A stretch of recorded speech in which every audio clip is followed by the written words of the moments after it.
Welcome to Nonsense, Season 3, Episode 35, our big story and our second show of the week. I'm Jeff Parker. I'm Stu Little. This time we're looking at the Anti-Vax Backlash. Measles makes a comeback. Up next. So it's like its 90s reunion tour? Like it's middle age, now it just wants to come back? 1990s or 1890s? Ah, crap, both, right? I mean, it could be either or. Mostly I find anti-vax people to be well-meaning. You do? I don't think they have malicious intent. We're going to have to dive into the word malicious, but okay. I think they are literally trying to give you something that they think is valuable information. And unfortunately, it is just wrong information because measles be crazy. I have a hard time mapping this into the world of well-intentioned. But it's super important because measles is nuts. Measles is kind of more than nuts. Do you know about immune amnesia? I would like to not know the things I know about measles. I would like to never have to know about this thing ever again. I'd like it to be like the woolly mammoth. Yeah, sure. I'd like to go to the National History Museum and be like, oh, hey kids, that right there is measles. Yeah. We're never going to see it again. But that's not the reality because now I can just go to Texas and see it for real. Measles doesn't just cause temporary illness. It can actually reset your immune system, essentially erasing its memory of past infections and even previous vaccinations for other diseases. It's like that little stick in Men in Black. Yes. It's like it just comes in and just flashes your whole immune system and bloop,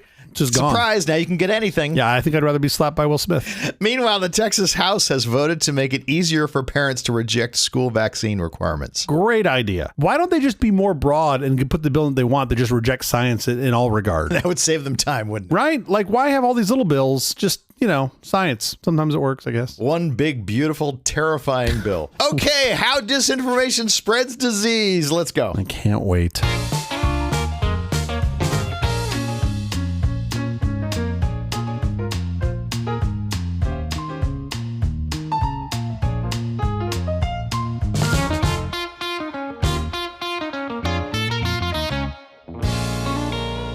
Once eradicated from the United States, measles is now making a frightening comeback. In 2025 alone, we've seen a surge in cases across dozens of states, with major outbreaks igniting in communities with low vaccination rates. This isn't just a global problem, it's a stark reminder of how quickly a highly contagious virus can resurface when our collective immunity falters. The question is no longer, will measles appear in the U.S., but how do we stop this escalating crisis before it threatens every community? Texas is grappling with its largest measles outbreak in decades, primarily concentrated in West Texas, especially Gaines County, with over 750 confirmed cases since January 2025, mostly among unvaccinated individuals. The outbreak has resulted in 2 child fatalities. Health officials are urging vaccinations to curb further spread, which has impacted 36 counties and led to numerous hospitalizations. So here's the thing. Yes. We know the answer. We do? We used to do it. Get vaccinated? You just gotta get vaccinated. And then we can just go back to talk about airplanes. I would love that. I would love nothing more. You can talk about the toilets and the cots and the fact they put their food in little coolers. It was so quaint, but no. That was lovely. We've got to revisit science that we thought we solved. Great. I love it. Let's do it. Listen, I mostly want to focus on things most people probably don't know about measles. Yeah. Because there's basic things people know, but there's so many things,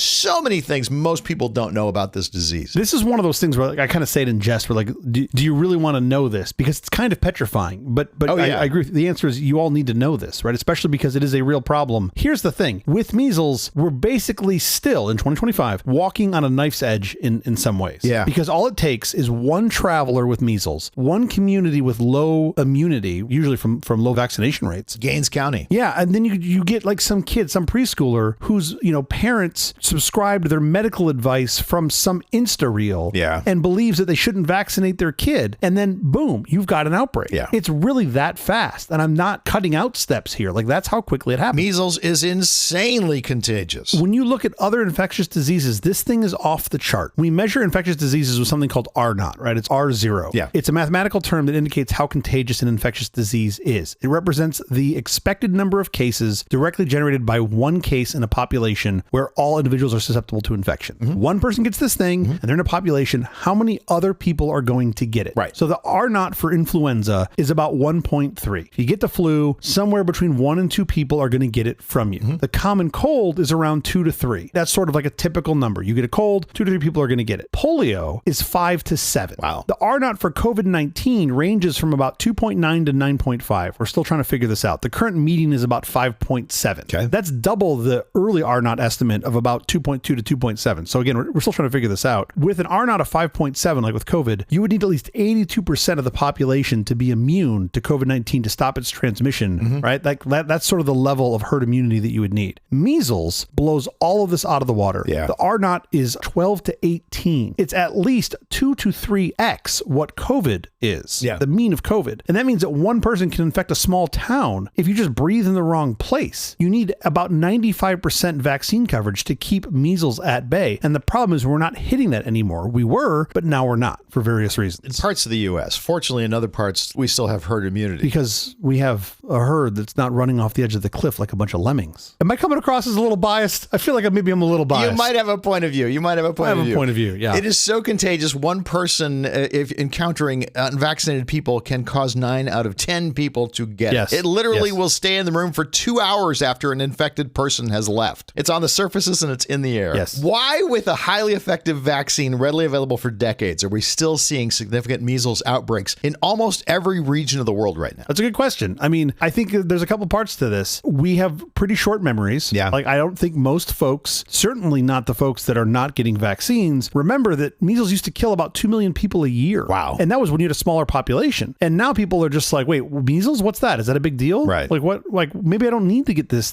vaccine. Like, I don't know anybody that's had measles. And you're like, didn't we say we had eradicated it like in 2000 in the U.S., something like that? So, yeah. So we had said that we eliminated it, which doesn't mean eradicated. Yeah. That there's a difference. If you have a period of time, so the way we've defined in the U.S. is if you're not spreading measles for at least 12 months, we call it eliminated. Okay. And in 2000, the U.S. reached that goal. We had no continuous transmissions for a year. And then we said, okay, hey, we've managed to eliminate it, which is great. But then just to further that definition, you have no endemic transmission, right? So you have no endemic regular occurring transmission like you have with the flu or with the cold. Sure. And then every case going forward would have to be imported or linked to another case. That's the only way you would get cases, right? You'd have to bring it in. Right. And what's important to note here is that elimination isn't some sort of force field. Like, it's not up and then impervious forever. It's just a status. It's just a description of where you're at some point in time. It's a snapshot. And it's super fragile. And this is sort of the point that I'm hoping to make, is that because it exists everywhere, and as long as it exists everywhere, it can pop up everywhere. Yeah. And that's really the problem, especially with global travel. So the eliminated status is only as strong as your vaccine coverage and sort of global cooperation to achieve that. That's how you would eradicate it. Right now, we can say we've eliminated it in the US, but it can still be brought in. One person flies in who's got it, and that's that. And by the way, they may not know that they have it. Before you have symptoms, you're infectious for 4 days. Yeah. 4 days after you have symptoms, you're still transmitting. Yes. So we mentioned global travel, right? That's a real risk. You have anti-vax misinformation everywhere and people that are subscribing to this. Yeah. You've got public health systems around the world that are underfunded. And then you also have a big hole in what was our existing process because COVID disrupted sort of the routine vaccination programs worldwide, even in the US. Yeah. And that hasn't caught back up. These are all things that have now led to bringing this back. It's really hard to pin on just one thing. I'm going to be really grumpy about the anti-vax because it's the easiest one, in my opinion, to fix, to change.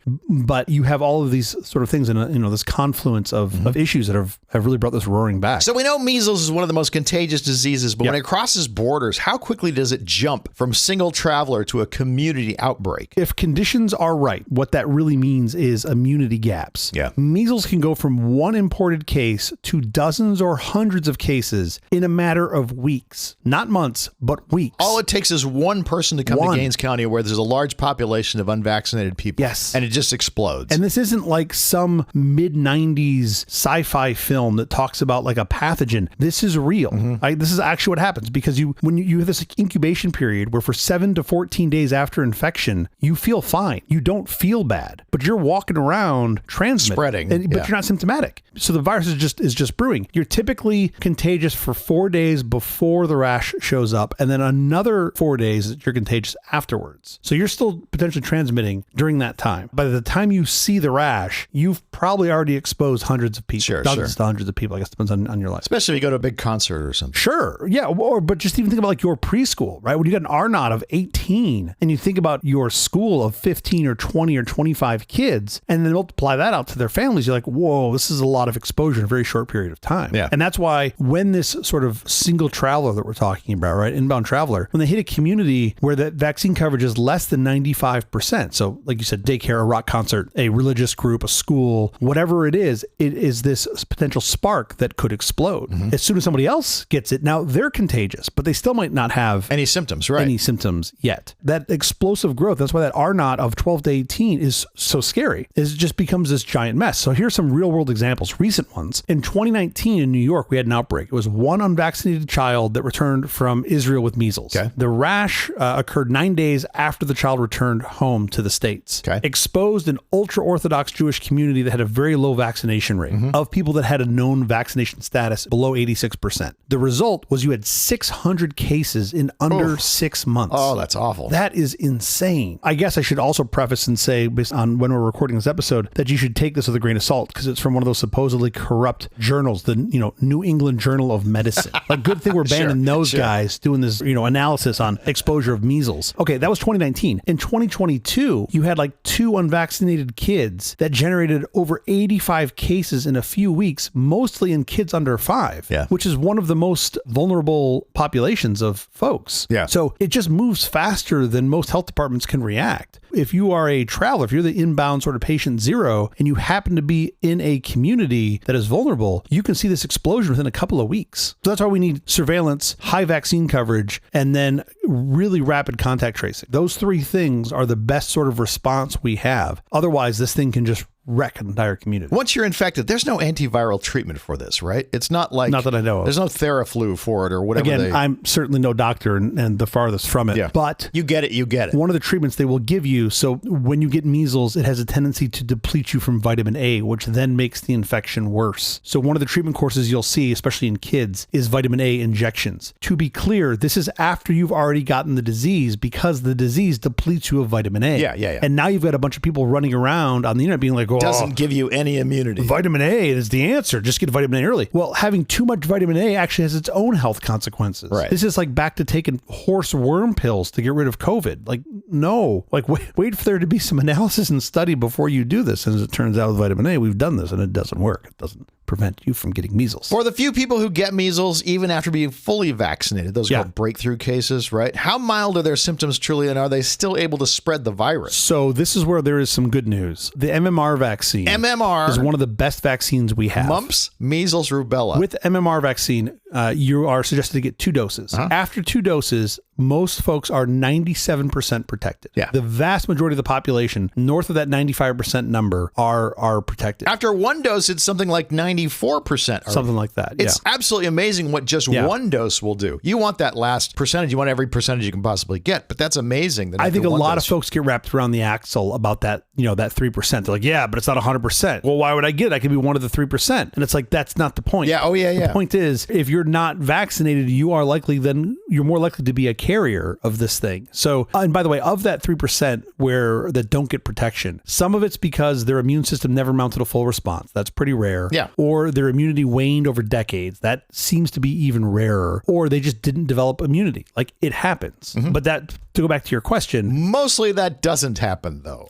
For almost everyone, you get immunity. Yes. Now, if you are vaccinated and you get measles, in most cases, your symptoms are much, much milder. So you'll have a lower fever, you'll have a less intense rash, you'll have a shorter duration, you'll just generally have fewer complications, like, things like pneumonia and brain inflammation. Right. Kind of a bonus. They call that modified measles, right? Because it means that your immune system has already mounted a response. It already knows the virus and has already mounted a response. That's how vaccines work. Yeah. And then people also get wrapped around the axle and they go, well, okay, if you've got a vaccine, you can still spread it. So what does it matter? Why should I get it if I can still spread it? Yes, you can still spread the disease, but you're less likely to. So vaccinated individuals transmit measles at a lesser rate because they shed less virus for less time. And their symptoms are milder, which reduces their coughing and sneezing, which is how measles gets out there. And this was the same, to me, basic logical argument during COVID, where people are just like, what does it matter? Why should I wear a mask? Like, look, particles still get through it. I'm like, but even if 1% doesn't, isn't it a help? Like, wouldn't that be a good thing? Like, I'm pretty sure that it's blocking more than 1%, but we still get wrapped around this like, oh, it's not perfect. Okay, live in a bubble. By the way, if you want any motivation to be very, very careful about not getting infected,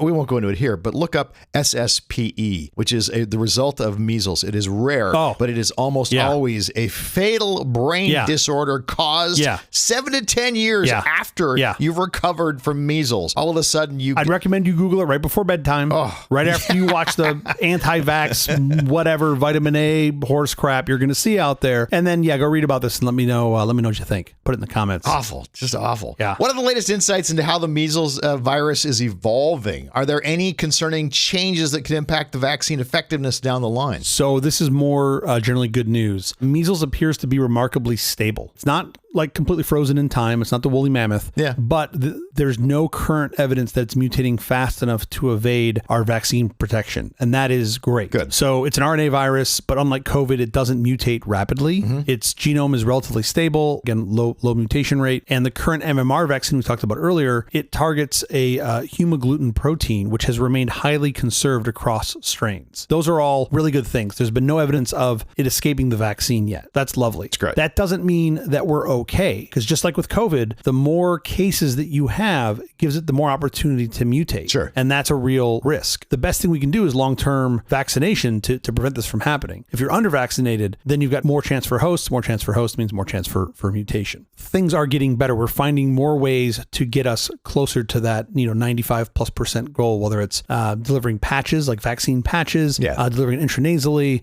delivering it via drones. Like we have a lot of really cool things. Drones? On the horizon. Yeah. I love the idea of it just like flying over and targeting you and then just shooting you with like one of those blow darts. That would be cool. I feel like I have a new project I need to go work on. A couple ESP32s and a little bit of vaccines. We're ready to go. It's like the fly thing they spray over Los Angeles when we get the fruit flies. All of The a sudden, flies? people don't get no more measles in Los Angeles. That'd be great. No measles. No, we're actually, I mean, I say this kind of jokingly, but no, we are using drones now specifically to deliver to areas that don't have any reasonable access. Yes. And because the vaccine must be kept cold, now you can take what would normally be a 2 or 3 day trek and you can get it down to a 30-minute flight. Right. And that's pretty cool, right? That's exciting. You also have these microneedle patches, which are basically like Band-Aids, right? Like a little vaccine Band-Aid. A little rougher than a Band-Aid, but yes. It's pretty amazing because you don't, the needles are like dissolvable. Yeah. You don't need a trained professional. You don't need this cold supply chain for it to be kept cold. There's no scary needles, and it can be shipped like a letter and just applied directly to you out in the field, which is incredible. So that's coming. Guy slaps you on the back and suddenly you have immunity. Well, yeah, basically. I mean, it's pretty cool. Yeah. And then you also they're working on these next generation thermostable vaccines. So ones that also wouldn't require to be kept cold, because that's one of the biggest challenges with the MMR vaccine is it has to be kept cold or it loses its efficacy. Sure. They're even working on these freeze-dried vaccines that could be rehydrated on the spot, which breaks my brain. Oh, that's amazing. To even think about. Yeah, it's incredible. That's stuff that has been sort of these changes that are potentially making this better, making it easier for us to hit a larger vaccination rate. We talked about this just briefly at the beginning, but I really actually do want to talk seriously about immune amnesia. Yeah. Can you explain simply what that means for the child's overall health after they recover and why it's such a dangerous long-term effect? Yeah. And let's be very clear here, this is not killing your immunity for measles. This is killing your immune system. For all viruses. Yes. You've got measles, you're sick, that's bad. But then it wipes out your immune system's memory, like you had just done like some sort of factory reset. And it can erase 20 to 70% of immune memory cells. Wow. Which leaves you vulnerable to everything else that you were previously immune to. Imagine now if you get measles, then you may have forgotten that you ever met chickenpox or RSV or even the flu. Yeah. And that effect can last for 2 to 3 years. It's terrible. In kids, this is a setup for future infections. Let's talk about the less obvious ways measles impacts a person's body, especially in vulnerable populations like infants and pregnant individuals. Yeah, I mean, they're always the hard ones because it's really hard to do studies on infants and especially pregnant women. It's super hard to do a study or trial of anything on them. Mm-hmm. Those populations almost always have the worst effects of any disease. But just in general, one of measles' favorite way to kill you is pneumonia. Yeah. The most common cause of measles-related death, especially in young kids, is pneumonia. So we can go around and around and talk, well, the measles didn't kill you, it was pneumonia. No, measles gave you pneumonia and pneumonia killed you. Therefore, it was measles. Yeah. Pneumonia is a really unpleasant way to die. Oh, yeah. Yeah, you're effectively suffocating. If you get to pick the ways you die, that's not the way. Yeah. That pneumonia, by the way, can be caused directly from the virus or from secondary bacterial infections that take advantage of the fact that your immune system is already wrecked. Yeah. So you got pneumonia. You've got encephalitis, which is inflammation of the brain. You get this in about 1 out of 1,000 cases, so 0.1%. So it's rare, but not super rare. Not rare enough. It can lead to seizures, deafness, cognitive impairment, and death. There's that. Mm-hmm. There's what you mentioned earlier, SSPE. So that's subacute sclerosing panophysitis. I don't know, some doctor's going to call me and tell me I pronounced it wrong. It's more rare, but it's a fatal brain disorder. Here's the super bad news. It can appear 7 to 10 years after infection. So you get these kids that have measles and they recover and you think they're fine. And then they're teenagers and they die. Yeah. And it's terrible. And it's this slow, relentless brain degradation that's caused by persistent measles virus. It's just hiding in your neurons. Yeah. It's terrible. No fixing it. You mentioned sort of the vulnerable population. populations. With pregnancy, you get increased risk of miscarriage, premature birth, low birth weight, stillbirth. Terrible. Pregnant individuals with measles are also more likely to develop severe complications like pneumonia.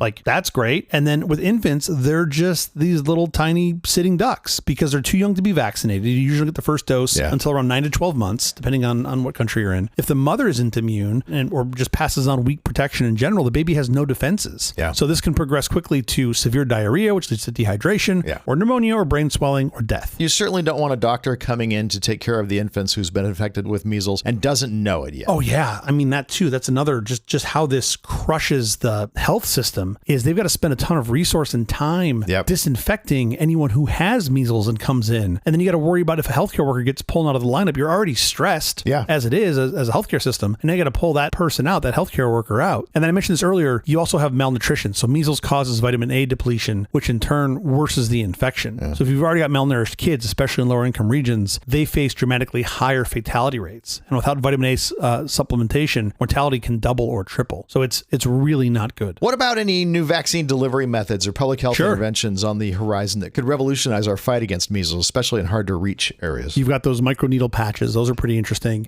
So we already have some things that we chatted about. Better vaccine tracking tools. I mean, this has been something since COVID where you've got better contact tracing. Yeah, sure. Especially using mobile. So that's great. You've got community-driven immunization campaigns. I'm the most optimistic about this. This is where, like, instead of just a flyer, you need the maven in the neighborhood, right? The grandma that knows everybody to go out and bring this information out and get people convinced that they need this. I think this is a real good opportunity for, technology always has two sides to the sword. We can spread the misinformation. We can also spread the good information. So that is encouraging. And then you have folks working on AI-powered outbreak prediction models, trying to figure out, using the wealth of tools that we have, satellite data, mobility patterns driven from cell phones, health records, to try to predict where outbreaks are likely to spark next. And that's super encouraging to me. Like, these are things that will hopefully help us react. Really, at the end, we could just all take a vaccine and we wouldn't have this problem. Skip a step. Sure.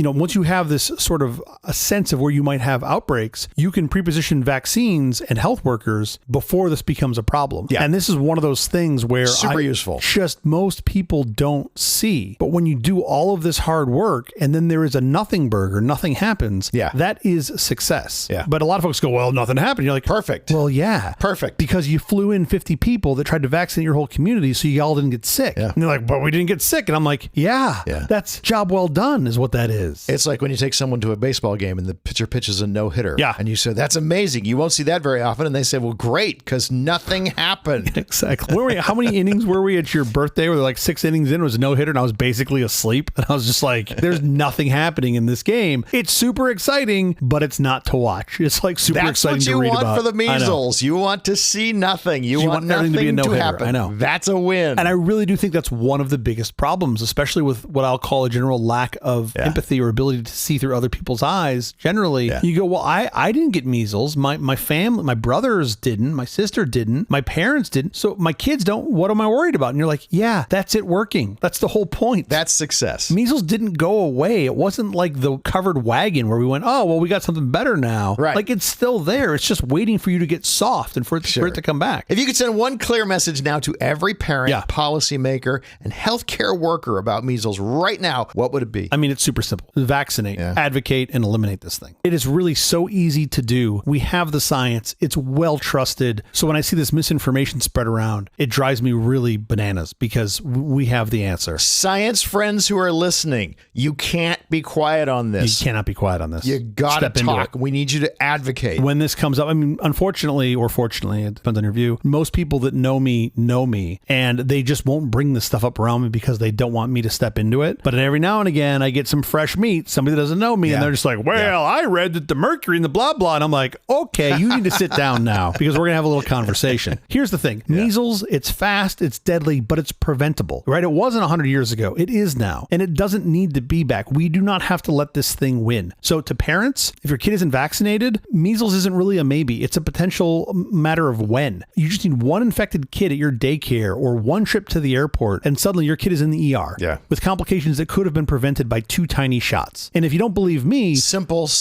easy fix. Go read or go watch the videos of the parents who have lost kids in these measles outbreaks and how much they regret not getting their kids vaccinated. That's proof in the pudding right there. If you're a policymaker, investing in vaccines is not charity. It's crisis prevention. Yeah. And every dollar spent on immunization saves dozens more in emergency outbreak costs, hospital care, lost productivity. So you can either fund these vaccination programs or fund the body bags to take the people out that die from it. Sure. I don't see that as being much, like there's not much debate there. And then if you're a healthcare worker, and I think these are the folks that don't get enough attention in this, you're not just given a shot, you're protecting your community, right? You're locking the door so that measles can't get through, and you're protecting the kid, the family, the classroom, the community at large. So just keep doing this, keep pushing, keep educating, keep fighting the flood of misinformation with facts and patience. Yeah. And, superhuman restraint, because I kind of want to go just shake people until they get vaccinated. Yeah. It's so hard for me to live in a world where people are just like, well, I don't know. I'm like, oh, come on. Based on what, right? Like really show me your source. Sure. And then you just get wrapped around the axle of people that are like, well, I saw it on Facebook. Okay. Okie dokie. I don't know how to help you if you're already in the anti-vax camp. However, if you are like on the bubble leaning that way, be on the alert always for people cherry picking data, people who are appealing to your emotions, conspiracy theaters, anecdotal evidence over scientific evidence, appeals to nature and purity, attacks on the person or institution, not the science, people citing non-experts or trying to discredit actual experts. Well, this is where, people get into this mode of, well, that person there who works for that school, they just say this for their funding, or they're just a shill for big pharma. And it's like, let's really take a step back and look at your quote sources. Yeah. And let's talk about the person that's hawking vitamin A pills on their YouTube channel. And like, you're really trusting them over this human that did 25 years of research and study to get to the state that they're in. Standing on the shoulders of people who have done more research before them. Exactly. They just took the ball forward. And come meet them with me, right? Come meet them with me and really tell me that influencer that you just met that can't figure out how to start their car is the one that you want to believe over the person that's been sitting in a lab with no windows for the past 20 years and gets super excited when they figure out how some part of a virus works. Like, really tell me that you want to believe the former, not the latter. All right, listen, we have to get out of here, but quickly before we do, have you seen or read anything good this last week? We could use some good stuff after this segment. Well, I can tell you what I read that wasn't good. I read a bunch about SSPE, and I'd rather not read that again. So let's just go ahead and not suggest that reading for anybody, although I really think you should just understand the potential effects here. It's horrifying. And then I got skewered last week because my recommendation of the best aviation film of all time, Airplane, apparently was frowned upon by some of our listeners. So I'm going to go back to my more classic, comfortable forms of recommendations. This week, I'm going to recommend fireworks videos. What? I have watched so many fireworks videos in the past week since July 4th. They're these folks, they might be AI. I don't think they're AI. They're these folks that line their entire street, like suburban street, with these multi-shot firework cubes, and they light them all off in unison. Yeah. It is bananas. Or there's this one, hands down my favorite, bunch of dudes in cowboy hats, like 4 of them, walking down the street, lighting off cube after cube with propane torches. Oh. I'm telling you, these displays probably put 98 to 99% of all municipal shows to shame. But there's no fire truck parked nearby. When I go and see fireworks at Dodger Stadium, there are fire trucks parked right on the hill, ready to help should there be any problems. I don't think these are in Southern California. I feel like you're in like a humid part of the Midwest where frankly, they don't have a lot else to look up in the sky at. When the fireworks come, they're like, we're going to do it, and we're going to do it at 100%. Don't really know the locations on these. Certainly don't want to see anything caught on fire. I'm just saying the videos just are incredible to watch them doing this. I don't love the idea of amateurs blowing off their hands and also scaring my dog. Look, I'm with you. But I kind of like watching it at a distance. Sure. I feel like the odds of me losing one of my digits while watching on Instagram is very low. So I'm just like, all right, well, how about you? What have you seen this week? I feel like the only thing I want to talk about is baseball today. I'm so sorry. Oh, boy. The Dodgers right now are a complete disaster. We've lost our last 6 games. Okay. But I want to remind everyone that in the 10 games leading up to the 2024 All-Star break, the Dodgers also had a record of 4 wins and 6 losses, and then they went on to win the World Series. So you never know. That's not correlated. Like, you're just like, oh, well, I mean, I guess, okay. I'm just saying, you never know. All right. The MLB All-Star break is Tuesday the 15th in Atlanta, which should be a lot of fun, and I love watching the home run derby, so that's what I'm going to recommend. Normally, I would recommend it right before it happens, but I'm going to recommend it again right before it happens because it's so much fun, you don't want to miss it. Are they putting in those little funny-shaped strike boxes or not? Oral's Oval? They should. Oral's Oval. Oh, man. If you haven't trademarked that, you should do it right now. That is the episode. Thank you for joining us for all this nonsense. It's really terrible podcast from The Awful Company. Visit us on the web at nonsense.productions. I'm Stu Little. I'm Jeff Parker. If you like this program, please follow, download, subscribe, and like at Apple Podcasts, YouTube Music, Amazon Music, AntennaPod, iHeartRadio, Spotify, my favorite Overcast, or wherever you may get your podcasts from. Vaccinations are a safe and effective way to protect yourself and your community from serious diseases. Why get shingles, RSV, or the flu if you don't have to? By stimulating your immune system, they prepare the body to fight off infections. Get vaccinated to stay healthy, prevent outbreaks, and contribute to a healthier world for everyone. Vaccinations, they work because they're actual science, backed by evidence. We'll be here every Tuesday and Thursday morning for more nonsense. Please join us.